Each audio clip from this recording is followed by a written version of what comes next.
나를 죽이지 못한 고통은 나를 더 강하게 만든다. 니체가 전하는 운명 개척의 철학 아모르 파티. 깊은 밤 고요 속의 성찰. 잠시 숨을 고르고 지금 당신이 머무는 그 공간의 공기를 느껴보십시오. 오늘 하루 당신의 어깨를 짓눌렀던 그 무거운 짐들을 잠시 내려놓아도 좋습니다. 30년 동안 글을 쓰며 제가 깨달은 한 가지 진리가 있다면 그것은 가장 어두운 밤을 지나온 사람만이 새벽의 진정한 눈부심을 이해할 수 있다는 사실입니다. 오늘 우리는 한 철학자의 치열한 삶과 조우하려 합니다. 프리드리히 에나이셔. 그는 말했습니다. 나를 죽이지 못한 고통은 나를 더 강하게 만든다. 이 문장은 단순한 위로의 말이 아닙니다. 그것은 삶이라는 거대한 파도 앞에 선 한 인간의 처절한 선언이자 운명을 자신의 편으로 만들겠다는 강력한 의지입니다. 지금 고통 가운데 계십니까? 혹은 보이지 않는 미래 때문에 불안의 늪을 걷고 계신가요? 이 이야기가 끝날 때쯤 당신은 당신의 아픔을 사랑하게 될지도 모릅니다. 아니, 사랑해야만 하는 이유를 발견하게 될 것입니다. 그것이 바로 아모르 파티 아모르 파티, 내 운명을 사랑하라는 니체의 부름이기 때문입니다.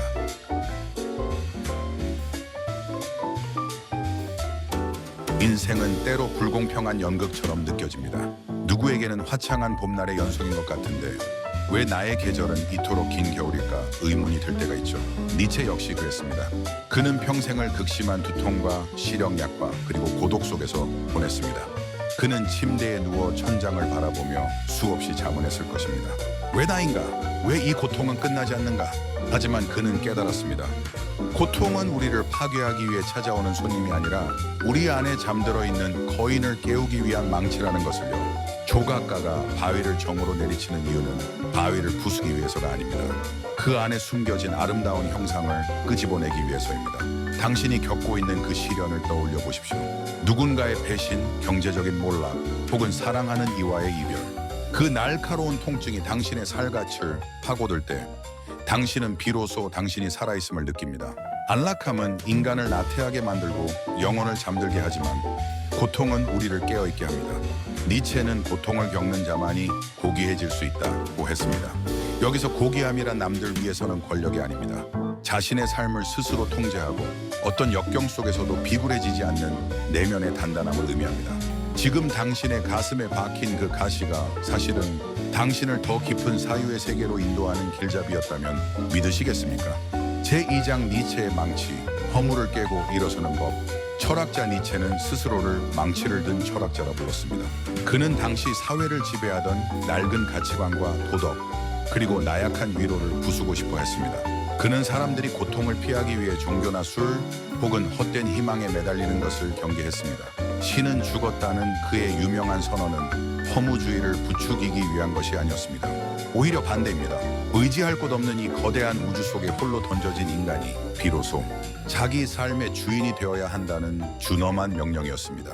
우리는 흔히 시간이 해결해 줄 거야 라거나 다 잘 될 거야 라는 말로 자신을 속입니다. 하지만 니체는 말합니다. 아니, 그냥 잘 되는 것은 없다. 네가 너의 고통을 어떻게 요리하느냐에 따라 네 운명은 바뀐다. 그는 낙타와 사자 그리고 A의 비유를 들었습니다. 처음에 우리는 낙타입니다.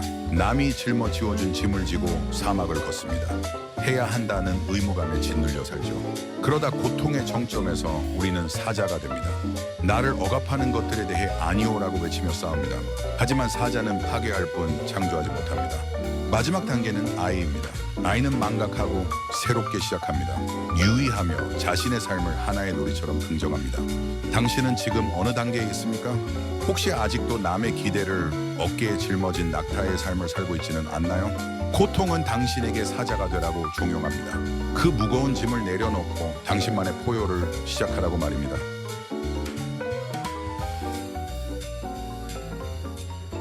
드디어 우리는 이 이야기의 핵심에 도달했습니다.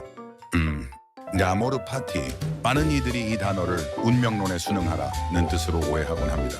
하지만 나이체가 말한 아모르 파티는 결코 체념이 아닙니다. 그것은 자신의 삶에 일어나는 모든 일, 그것이 비록 추악하고 고통스러운 것일지라도 그것이 바로 나다라고 외치며 껴안는 적극적인 사랑입니다. Here, 상상해 보십시오. 아니나나션 이서셔너는 당신의 인생이라는 영화가 상영되고 있습니다. 당신은 관객이 아니라 감독이자 주연 배우입니다. 그런데 갑자기 시나리오에도 없던 불행이 닥칩니다. 이때 당신은 감독을 원망하며 촬영장을 박차고 나갈 것입니까? 아니면 그 돌발 상황을 명장면으로 승화시킬 것입니까? 아모르 파티는 이것이 나의 운명이었는가? 그렇다면 다시 한번이라고 외칠 수 있는 용기입니다. 니체는 영원 회귀라는 무서운 가정을 던졌습니다. 만약 당신의 삶이 토시 하나 틀리지 않고 영원히 반복된다면 당신은 지금 이 순간의 고통을 기꺼이 받아들이겠느냐고 묻는 것입니다. 이 질문 앞에 당당해지려면 우리는 현재를 사랑해야 합니다. 과거에 대한 후회나 미래에 대한 불안에 잠식당하지 않고 지금 이 순간의 고통조차 나의 일부로 받아들이는 것. 흉터가 살이 되고 그 흉터가 당신만의 독특한 무늬가 될 때 비로소 운명은 당신 앞에 무릎을 꿇습니다.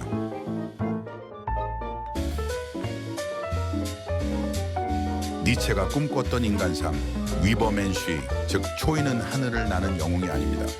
같은 자기 자신을 극복한 사람입니다. 어제의 나보다 더 나은 내가 되기 위해 끊임없이 자기 자신을 태우고 그 죄 속에서 다시 태어나는 사람입니다. 고통은 위버맨쉬로 가는 초대장입니다. 쇠는 뜨거운 불 속에 들어갔다 나와 차가운 물에 담겨야 비로소 단단한 강철이 됩니다. 당신의 삶이 뜨겁고 차갑게 반복되는 이유는 당신을 가장 날카롭고 단단한 검으로 재련하기 위함입니다. 초이는 고통이 없는 세상을 바라지 않습니다. 오히려 더 큰 고통을 감당할 수 있는 더 큰 힘을 원합니다.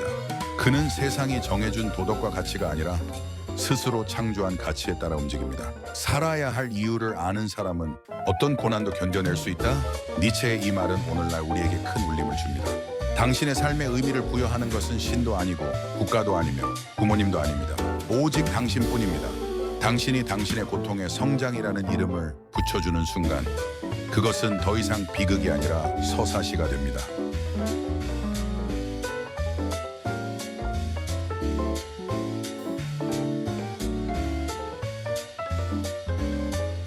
이제 마음의 긴장을 조금 더 풀어보십시오. 니체의 철학이 차갑고 날카롭게 느껴질 수도 있지만 그 이면에는 인간에 대한 지독한 사랑이 깔려 있습니다. 그는 인간이 환경의 노예로 전락하는 것을 참아 볼 수 없었기에 그토록 치열하게 글을 썼던 것입니다. 고통이 지나간 자리를 가만히 쓰다듬어 보십시오. 예전에는 보이지 않던 것들이 보이기 시작할 것입니다. 타인의 아픔에 공감하는 따뜻한 시선, 작은 일상에도 감사할 줄 아는 겸손함, 그리고 어떤 폭풍우가 몰아쳐도 흔들리지 않는 내면의 고요함. 강한 사람은 화를 내지 않습니다. 강한 사람은 남을 탓하지 않습니다. 진정으로 강한 사람은 자신의 약점까지도 웃으며 받아들입니다. 니체가 요양지인 실스 마리아의 푸른 호수와 거대한 바위를 보며 느꼈던 그 평온함이 지금 당신의 마음에도 깃들기를 바랍니다. 운명은 당신을 파괴하러 온 것이 아니라 당신이 누구인지 가르쳐주러 온 것입니다. 당신은 당신이 생각하는 것보다 훨씬 더 강합니다. 당신 안에는 그 어떤 고난보다 더 거대한 생명력이 요동치고 있습니다.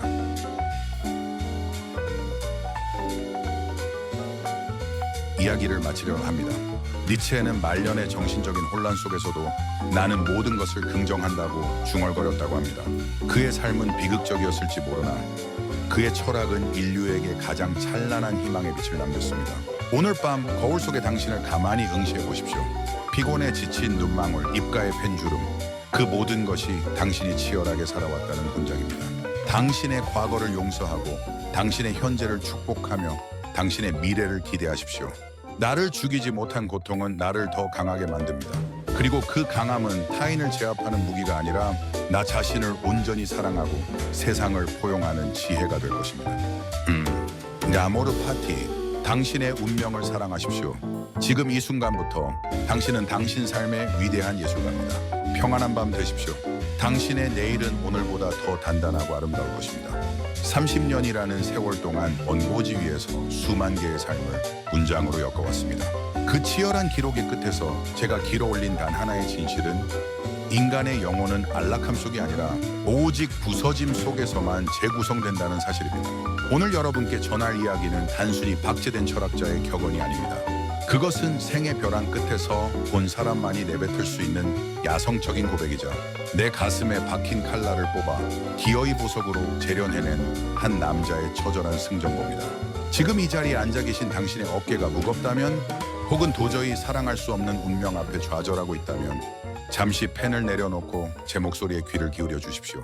고통이 어떻게 축제가 되는지, 그리고 당신의 해진 흉터가 어떻게 당신만의 가장 고귀한 문장이 되는지 니체의 거친 순결을 통해 증명해 보이겠습니다. 이것은 당신의 무너진 어제를 복원하고 다가올 내일을 운명이라 명명하는 아모르 파티의 서막입니다.